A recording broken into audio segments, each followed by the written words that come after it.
पिछले क्लास में हम लोगों ने किसी भी सेल का, रासायनिक सेल का विद्युत वाहक बल की गणना करने के लिए सीखे थे।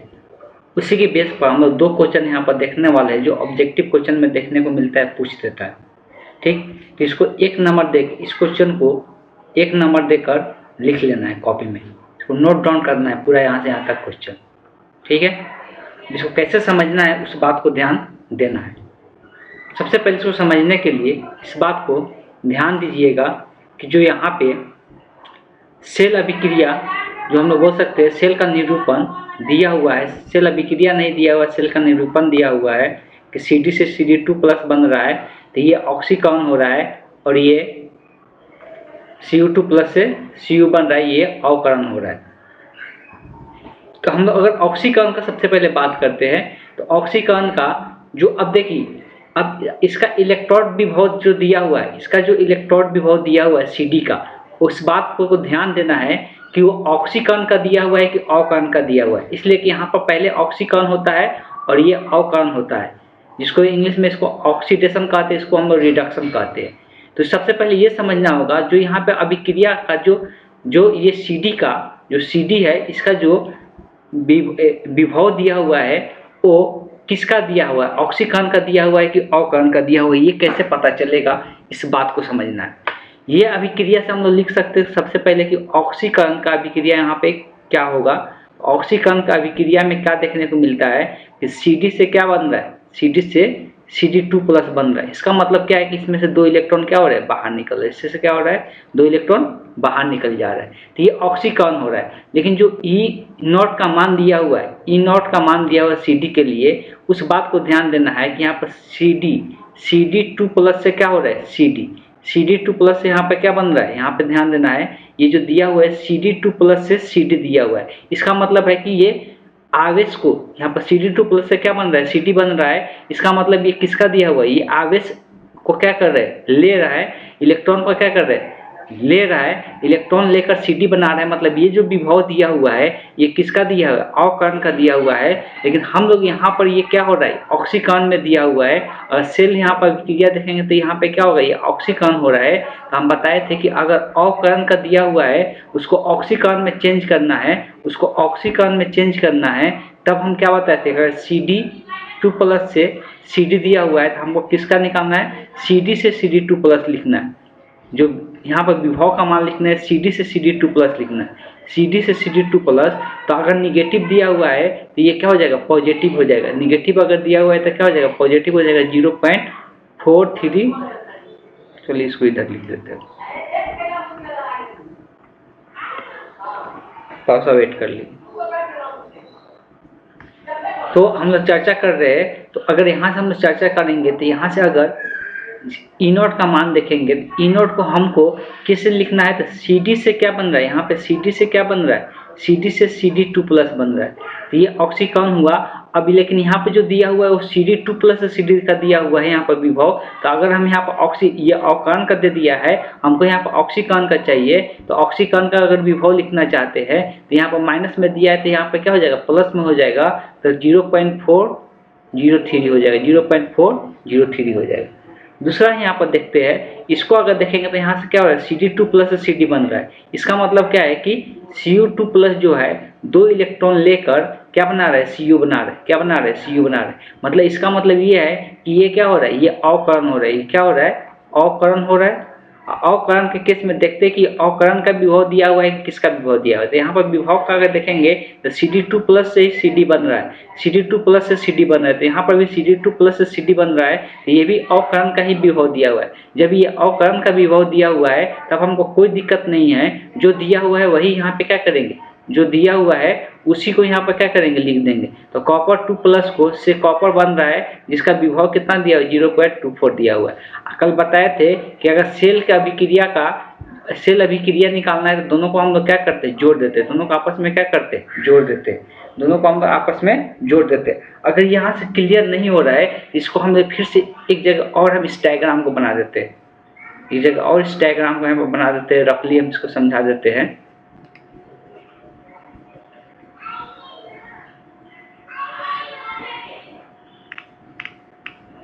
देखिए क्वेश्चन में हम लोग को जो दिया हुआ है, दो चीज़ें दिया हुआ है।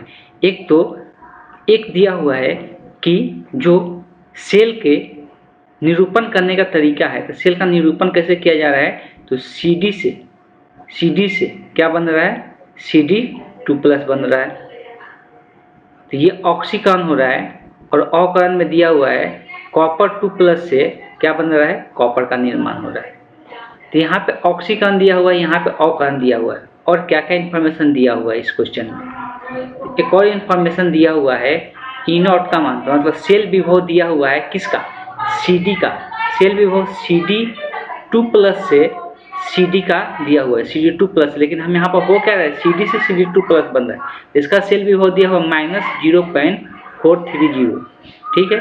दूसरा का सेल विभव दिया हुआ है कॉपर का, कॉपर 2+ से कॉपर जो का निर्माण हो रहा है, तो उसका सेल विभव दिया हुआ है 0.34 आई थी, 0.34। ठीक है। तो ये कॉपर 2+ से कॉपर का सेल विभव दिया हुआ है। अब हम यहाँ पर देखते हैं, तो यहाँ पे ये ऑक्सीकरण हो रहा है। बात को थोड़ा सा ध्यान समझिएगा। तो अगर ऑक्सीकरण का हम लोग लिखते हैं, ऑक्सीकरण, तो ऑक्सीकरण का केस में, हम लोग क्या देखने को मिल रहा है, ऑक्सीकरण को अगर हम यहाँ पर देखते हैं, तो ऑक्सीकरण के केस में यहाँ पर CD से CD2+ बन रहा है। क्या बन रहा है, CD से CD2+ बन रहा है। तो CD से CD2+ कैसे बनेगा, 2 इलेक्ट्रॉन निकाल के, और जब 2 इलेक्ट्रॉन निकलेगा, इसका सेल जो विभव होगा हमको किससे लिखना है, CD से CD2+ लिखना है। CD से CD2+ का लिखना है। सेल विभव किसका लिखना है, CD से CD2+ का। लेकिन क्वेश्चन में दिया किसका था, CD2+ से CD का दिया हुआ था। तो जब ये अकरण का दे दिया, लेकिन यहाँ पर हमको ऑक्सीकरण का चाहिए, तो उस केस में जो भी मान रहता है हम क्या बोल देते हैं, अगर माइनस में है तो प्लस में हो जाता है। तो इसका मान कितना हो जाएगा, 0.403 हो जाएगा। अगर अकरण का बात करते हैं, तो अकरण का बात करते थे, यहाँ पे हम लोग देख सकते हैं, यहाँ पर कॉपर 2+ से कॉपर बन रहा है, कॉपर 2+ से कॉपर। तो ये कब बनता है, 2 इलेक्ट्रॉन लेके, तो कॉपर 2+ से, कॉपर 2+ क्या करेगा, 2 इलेक्ट्रॉन को कॉपर 2+ से क्या करेगा, 2 इलेक्ट्रॉन लेकर कॉपर का निर्माण होगा। तो यहाँ पे क्या हो रहा है, अकरण हो रहा है। अगर सेल विभव का बात करेंगे, तो सेल विभव कैसे लिखना है, कॉपर 2+ से कॉपर बन रहा है, कॉपर 2+ से कॉपर। और क्वेश्चन में इसी का मान दे दिया है, मतलब ये अकरण हो रहा है, और यहाँ पे अकरण का ही सेल विभव दे दिया है, तब जो है वही यहाँ पे लिखा जाएगा। हम बोलते हैं सेल अभिक्रिया ज्ञात करने के लिए दोनों को क्या करना पड़ता है, जोड़ना पड़ता है। मतलब CD से Cu2+, इलेक्ट्रॉन तक कट जाएगा दोनों तरफ का, इधर हो जाएगा CD2+ से C। जब हम इसको जोड़ते हैं, इस विभव का भी मान क्या होता है, विभव का भी मान साथ में क्या होता है, जुड़ता है। E का जो मान होगा कितने के बराबर होगा, तो E का मान होगा ED0 CD to CD2+, plus में आएगा E0। चलिए इसको लिखते हैं, डायरेक्ट जोड़ ही देते हैं। उसके बाद अगर अभिक्रिया को जोड़ रहे हैं, तो इसका विभव भी क्या होगा, साथ में जुड़ेगा। इसका विभव कितना है, 0.403 प्लस 0.34। तो दोनों को जोड़ते हैं, तो जो E0 का मान आएगा, यहाँ पे कितना हो जाएगा, 0.743 हो जाएगा। E0 का जो यहाँ पर विद्युत वाहक बल का मान जो आएगा वो कितना हो जाएगा, 0.743 हो जाएगा। अगर क्वेश्चन में पहले से ही अगर यहाँ पर CD से CD2+ दिया रहता, तो जो मान यहाँ पर रहता वही मान हम यहाँ पर क्या करते, रख देते। यहाँ पर दोनों अभिक्रिया को जोड़ते, तो साथ साथ इसका विभव भी क्या कर देते, जोड़ देते। ठीक, इस बात को ध्यान में रखना है कि यहाँ पे जो विभव दिया हुआ है वो क्या किसका दिया हुआ है, और सेल अभिक्रिया पर ध्यान देना है कि सेल अभिक्रिया कैसे हो रहा है। इस तरह वाला को ऑक्सीकरण को दर्शाता है। तो ऑक्सीकरण में क्या होता है, CD से CD2+ मतलब इलेक्ट्रॉन का दान करता है, लेकिन जो सेल विभव यहाँ पर दिया हुआ है कि ये CD2+ CD बता रहा है, मतलब ये अकरण का दिया हुआ है। तो अकरण का अगर दिया रहेगा, अगर ऑक्सीकरण में चेंज करना है, तो जो भी मान दिया रहा तो उसको क्या करते हैं, जो भी माइनस में दिया रहेगा तो प्लस में हो जाएगा, प्लस में दिया रहेगा तो माइनस में। और यहाँ पर अकरण का देखते हैं, तो अकरण में Cu2+ से Cu बन रहा है, और विभव भी किसका दिया हुआ है, Cu2+ से u का ही दिया हुआ है, इसके मान में कोई परिवर्तन नहीं होगा, जो दिया हुआ है उसी को यहाँ पर क्या करेंगे, रख देंगे। और यही दोनों अभिक्रिया को जोड़ने से सेल का अभिक्रिया आता है, तो साथ साथ इसका विभव भी क्या हो जाता है, जुड़ जाता है। और जोड़ने के यहाँ जो मान आएगा उस मान को निकाल कर दिखा देना है, तो यही ऑप्शन में देखने को मिल जाएगा। ठीक, नेक्स्ट क्वेश्चन देखते हैं।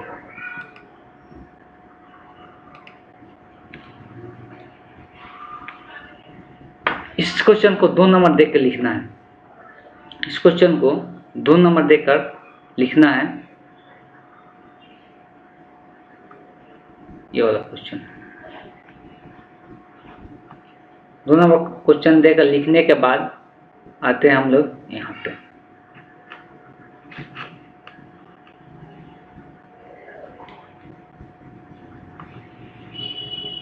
अभिक्रिया में क्या दिया हुआ है एक बार ध्यान से देख ले। Zn से Zn2 प्लस बन रहा है, Ag प्लस से Ag का निर्माण हो रहा है।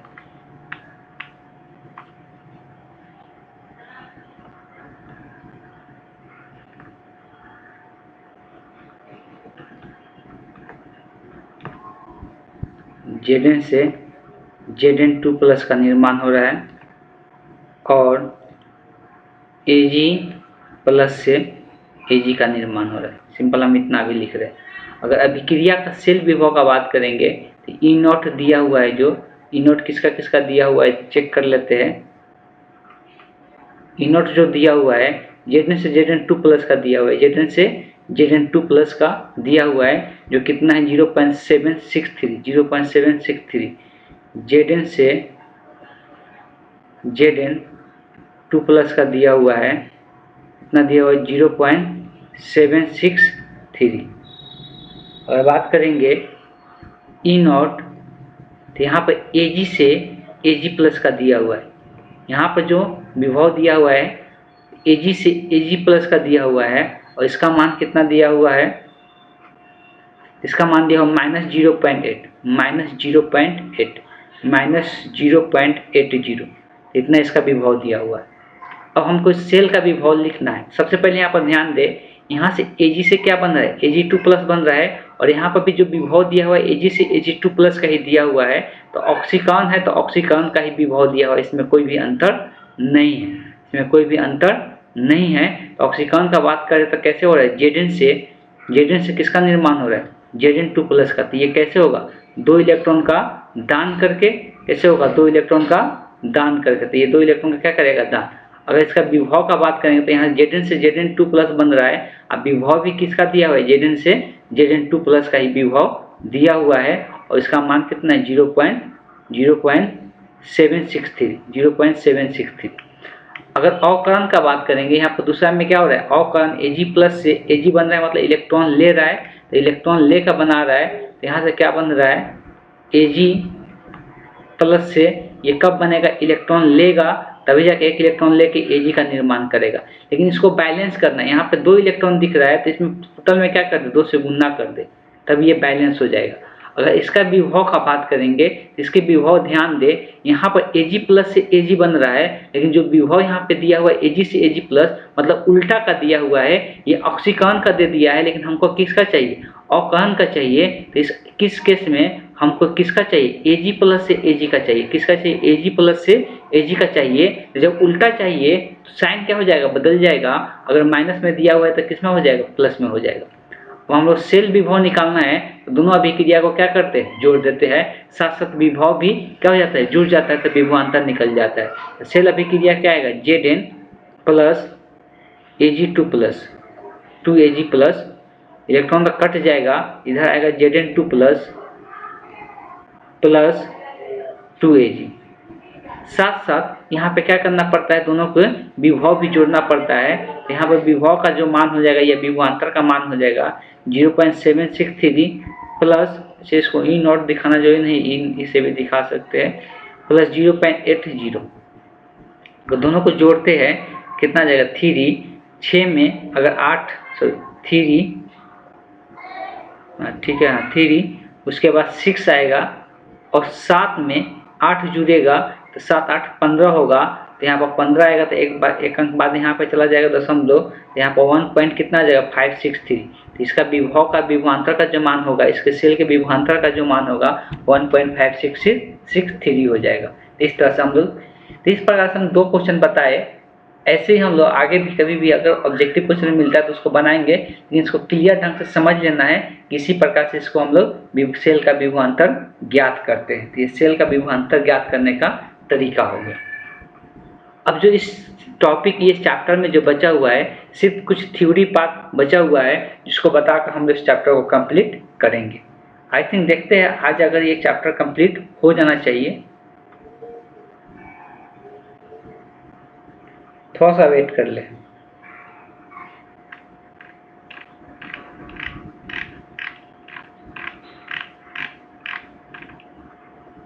आगे जो हम लोग को पढ़ना है वो पढ़ना है बैटरी के बारे में, या इसको हम लोग सेल भी कहते हैं। सेल और बैटरी में अंतर पहले भी बता दिए हैं कि बहुत सारे एक से ज़्यादा अगर सेल को जोड़ देते हैं तो वो क्या कहलाता है, बैटरी कहलाता है।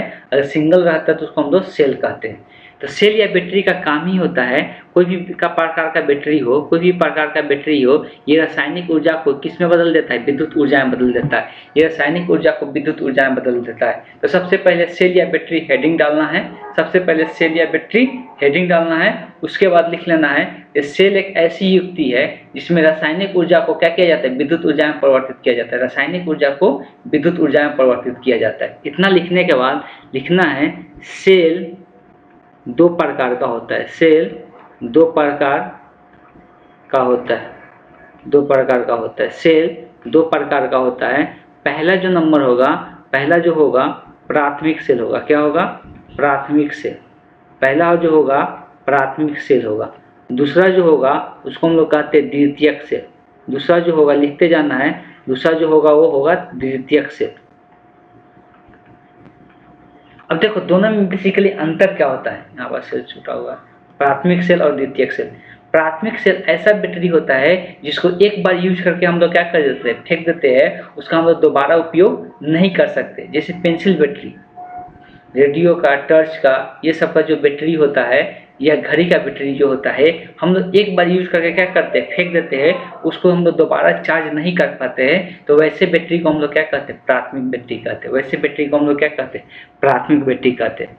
लेकिन जिस बैटरी को हम लोग दोबारा से चार्ज करके यूज करते हैं, जैसे मोबाइल का बैटरी हो गया या इन्वर्टर का बैटरी हो गया, खत्म हो जाने के बाद फिर हम लोग दोबारा क्या करते हैं, चार्ज करते हैं, और चार्ज करके फिर से दोबारा यूज करते हैं। तो उसको चार्ज कर करके हम लोग दोबारा यूज करते रहते हैं। तो वैसे बैटरी को हम लोग क्या कहते हैं, द्वितीयक बैटरी कहते हैं। वैसे बैटरी को हम लोग क्या कहते हैं, द्वितीयक बैटरी कहते हैं। ये सिंपल सा डिफिनेशन हो गया दोनों का, प्राथमिक और द्वितीयक सेल का। ठीक है, सबसे पहले हेडिंग लगाना है 1 नंबर प्राथमिक सेल। प्राथमिक सेल,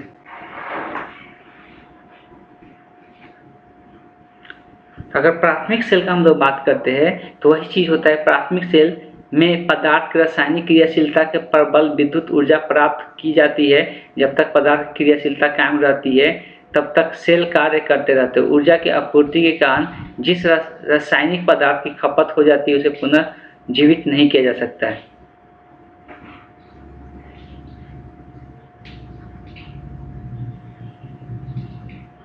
इसको हम अपने से लिख देते हैं, वैसा सेल जिसका रासायनिक ऊर्जा एक बार खत्म हो जाने के बाद उसका दोबारा उपयोग नहीं कर सकते हैं। वैसे सेल को प्राथमिक सेल कहते हैं।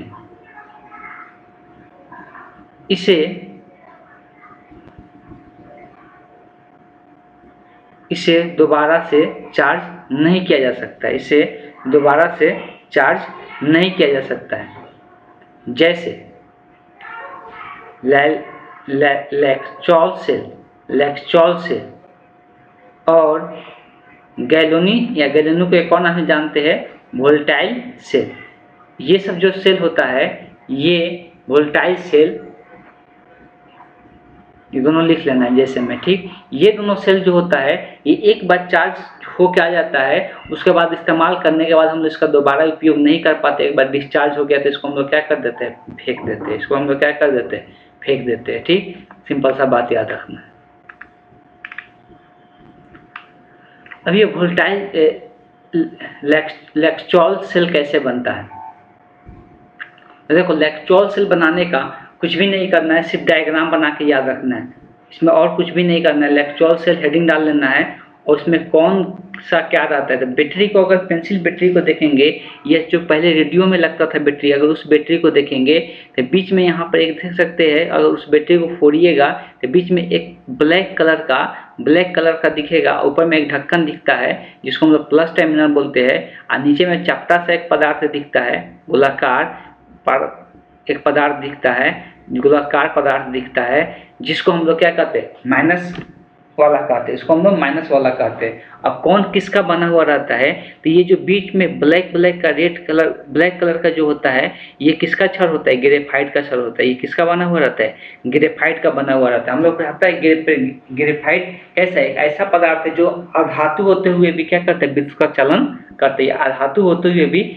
अब इसके चारों तरफ ये जो ग्रेफाइट का छड़ होता है, इसके चारों तरफ ग्रेफाइट का चूर्ण भर दिया जाता है। ग्रेफाइट का चूर्ण का मतलब क्या, इसको बुकनी करके इसके चारों ओर भरा हुआ रहता है, इसके चारों ओर तरफ इस तरह से भरा हुआ रहता है। उसके बाद इसके ऊपर एक लेयर लगाते हैं, एक परत चढ़ाते हैं, जिसको हम लोग क्या कहते हैं, अमोनियम क्लोराइड की लेई लगाते हैं, अमोनियम क्लोराइड की लेई लगाते हैं। और सबसे जो ऊपरी वाला परत होता है बैटरी का, वो होता है कार्डबोर्ड। वो क्या होता है, कार्डबोर्ड होता है। और जो नीचे वाला ये परत लगा रहता है, जो कैसा आकृति का दिखता है, वृत्ताकार आकृति का दिखता है, जिसको हम लोग क्या कहते हैं, जस्ता का बर्तन, जिसको हम लोग क्या कहते हैं, जस्ता का बर्तन के नाम से हम लोग इसको जानते हैं। नीचे का हिस्सा को जस्ता का बर्तन कहते हैं। तो बस बैटरी को इंडिकेट करके सारा पॉइंट को दिखा देना है, बस इतना ही काफ़ी है, इससे और ज़्यादा कुछ नहीं पूछा जाता है।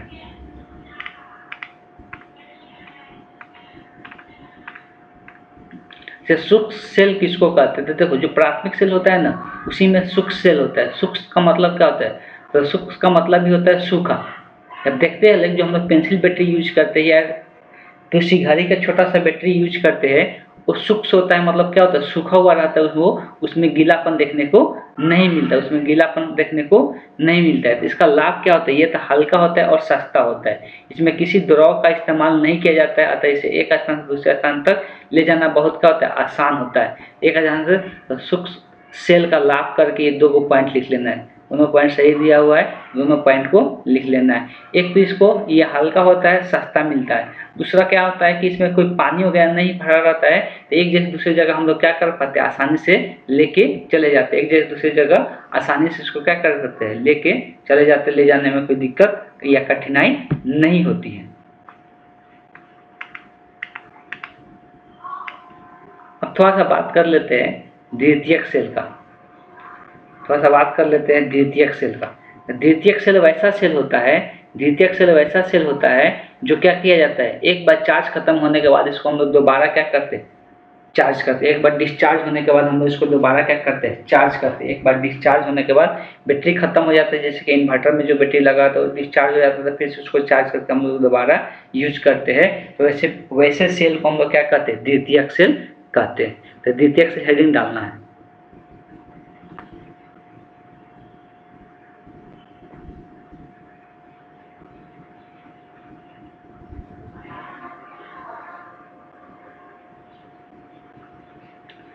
द्वितीयक सेल वैसा सेल को कहते हैं जो एक बार डिस्चार्ज हो जाने के बाद हम लोग उसे दोबारा से चार्ज कर सकते हैं, हम लोग उसको दोबारा से चार्ज कर सकते हैं और फिर उसका इस्तेमाल कर सकते हैं, फिर से दोबारा से चार्ज करके उसका इस्तेमाल कर सकते हैं। ऐसे सेल को क्या कहते हैं, द्वितीयक सेल कहते हैं। ऐसा ही सेल को द्वितीयक सेल कहते हैं। जैसे लेड संचायक एक द्वितीयक सेल है, लेड संचायक एक द्वितीयक सेल है। जैसे लेड संचायक एक द्वितीयक सेल है, जैसे लेड संचायक एक द्वितीयक सेल है।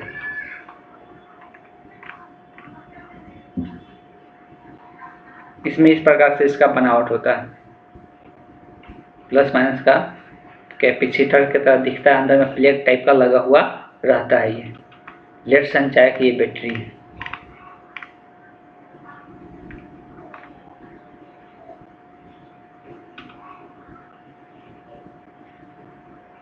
एक और लास्ट लिख लेते हैं, ईंधन सेल। ये उसमें प्राथमिक या द्वितीयक में नहीं आता, ये अलग होता है।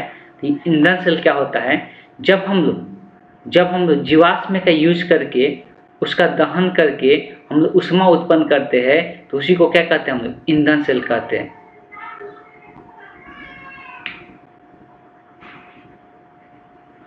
इसमें लिखना है,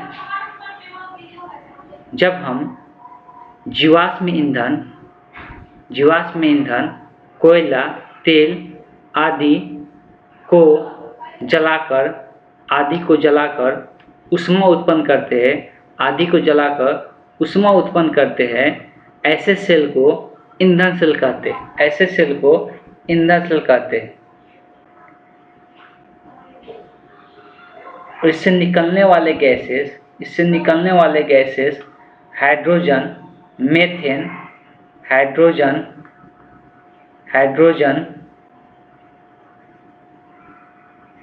थोड़ा सा वेट कर लें।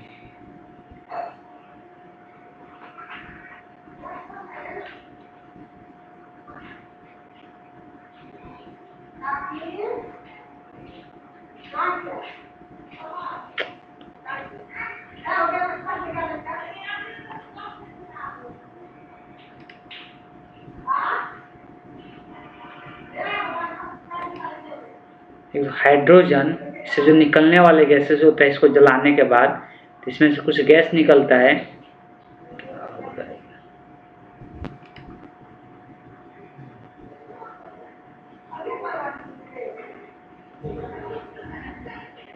हाइड्रोजन, मीथेन, मेथनॉल आदि दहन से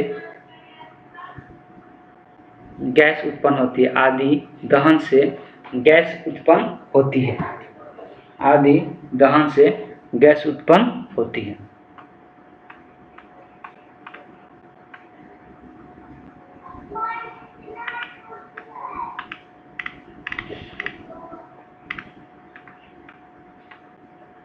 संक्षारण के बारे में हम लोग पढ़ेंगे। ये थोड़ा सा ठीक ठाक टॉपिक है। संक्षारण पहले भी हम लोग पढ़ चुके हैं। संक्षारण का मतलब होता है कि धातुओं पर अलग प्रकार के परत का जमना ही क्या होता है, संक्षारण होता है, जो सो धातु को खराब करता है। ठीक, जैसे लोहा पर जंग लगना, ये चीज़ हम लोग बहुत बार पढ़ चुके हैं।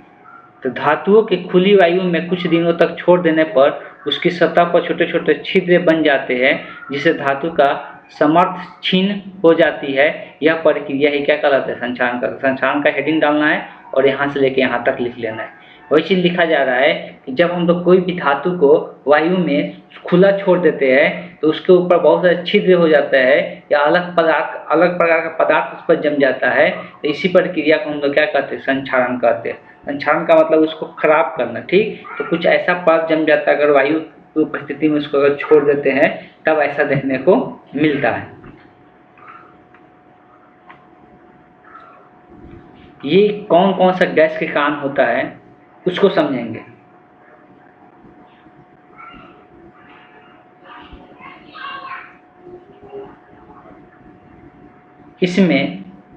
इसमें वायुमंडल में उपस्थित ऑक्सीजन, कार्बन डाइऑक्साइड,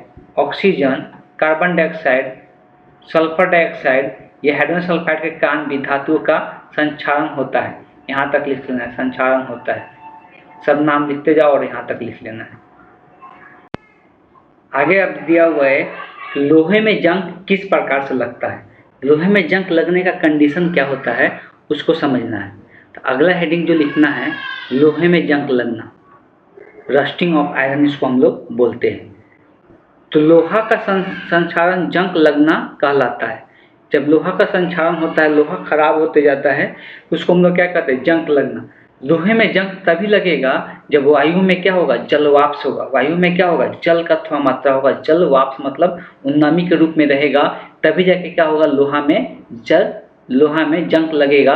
अगर वो शुष्क रहेगा, शुष्क का मतलब क्या, सूखा रहेगा, अगर वायु सूखा हुआ रहेगा तो उसमें जंग नहीं लगता है। वायु जब सूखा हुआ रहता है तो उसमें जंग नहीं लगता है। मतलब जंग लगने के लिए वायु के साथ साथ वायु में क्या होता है, ऑक्सीजन, तो ऑक्सीजन के साथ साथ और क्या चीज़ चाहिए, तो जल का मात्रा चाहिए, जल का मात्रा चाहिए, तभी जाकर किसी भी लोहा में क्या होगा, जंग लगेगा। तभी क्या होगा, किसी लोहे में जंग लगेगा। ये जो जंग लगता है ये कैसा विक्रिया है, ये रासायनिक सिद्धांत पर कार्य करता है। जो जंग लगने की प्रक्रिया होता है वो किस आधार पर काम करता है, तो रासायनिक सिद्धांत के आधार पर, रासायनिक अभिक्रिया पर ये कार्य करता है। इसके ज़्यादा हम लोग डिटेल में नहीं जाएंगे। तो अब यहाँ पे हम लोग बात कर लेते हैं थोड़ा सा किसके बारे में। हाँ, अब जो जंग लगता है उसको हम लोग ऑक्साइड बोलते हैं। और किसका ऑक्साइड होता है, तो उसको हम लोग बोलते हैं हाइड्रेट फेरिक ऑक्साइड बोलते हैं। यही जंग का फार्मूला होता है। ऐसे इसका कोई ज़रूरत नहीं है, इसको हम लोग छोड़ के आगे निकलेंगे। यहाँ पे आगे एक और जगह इनऑर्गेनिक की क्लास में, वहाँ पे हम लोग देखेंगे कि जंग जो लगता है उसका फार्मूला क्या होता है, वहाँ पे हम लोग इसको देख लेंगे।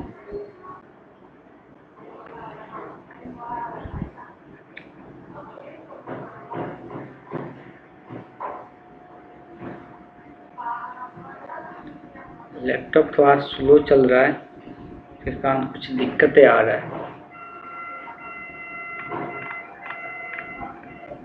तो जंग लगने से बचाने के लिए हम लोग क्या क्या करते हैं, जंग लगने से बचाने के लिए हम लोग क्या करते हैं, तो लोहे को जंग से बचाने के लिए लिखना आगे, लोहे को जंग से बचाने के लिए, लोहे को जंग से बचाना, इसे हेडिंग डालना है, लोहे को जंग से बचाना। पहला तरीका यहाँ पे दिया हुआ है, तो लोहे की सतह को क्या कर दे, पेंट कराकर लोहे के जंग से बचाया जा सकता है। लिखना है लोहे की सतह को, एक नंबर में इसमें लोहे की सतह को पेंट कराकर, लोहे के सतह को पेंट कराकर हम लोग लोहे में जंग लगने से बचा सकते हैं। हम लोग लोहे में जंग लगने से बचा सकते हैं।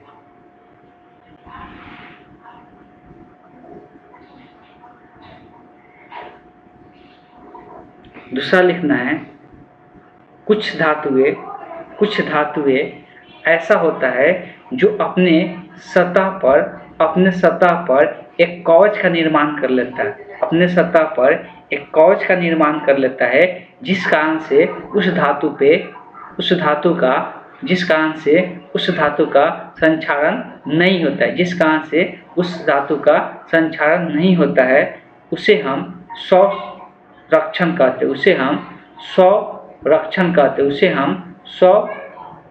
कहते हैं। 2 नंबर हो गया। 3 नंबर लिखना है लोहे का जस्तीकरण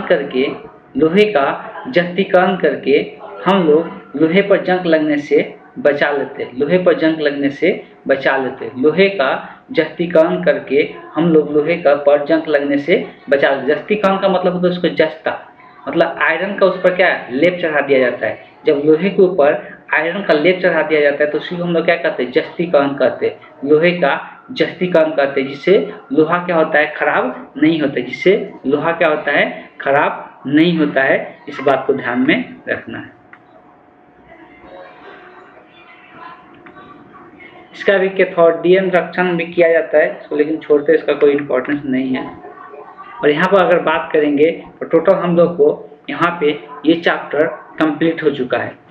ये चैप्टर पूरी तरह से कंप्लीट हो गया।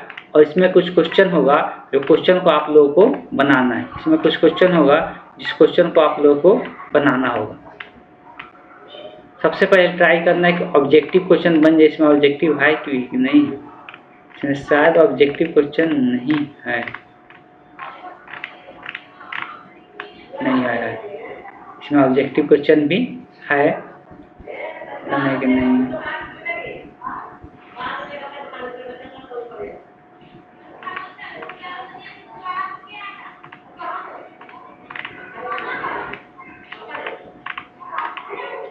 16 ऑब्जेक्टिव क्वेश्चन इसमें भी दिया हुआ है। 16 ऑब्जेक्टिव क्वेश्चन है। तो इसका जो क्वेश्चन है, ऑब्जेक्टिव क्वेश्चन हम लोग डिस्कस करेंगे, लेकिन ऑब्जेक्टिव क्वेश्चन हम लोग ऑफलाइन क्लास में डिस्कस कर लेंगे। इसके बाद हम लोग फिजिक्स का नेक्स्ट चैप्टर पढ़ेंगे। केमिस्ट्री का ये तीसरा चैप्टर कंप्लीट हो रहा है। अगर इसका जो सब्जेक्टिव क्वेश्चन आप लोग बनाइएगा, किसी प्रकार का किसी क्वेश्चन में डाउट होगा तो वो लोग आप पूछ सकते हैं। अगर ज़्यादा क्वेश्चन में डाउट होगा तो उसके ऊपर हम एक वीडियो भी बना देंगे, ठीक। तो अगर सबसे पहले तो क्वेश्चन बनाना है, जितना भी क्वेश्चन बोला जा रहा है, लेकिन हम लोग नेक्स्ट क्लास में फिजिक्स का अगला चैप्टर स्टार्ट कर देंगे, ठीक है। तो आज के लिए हम लोग नहीं ध्यान देते।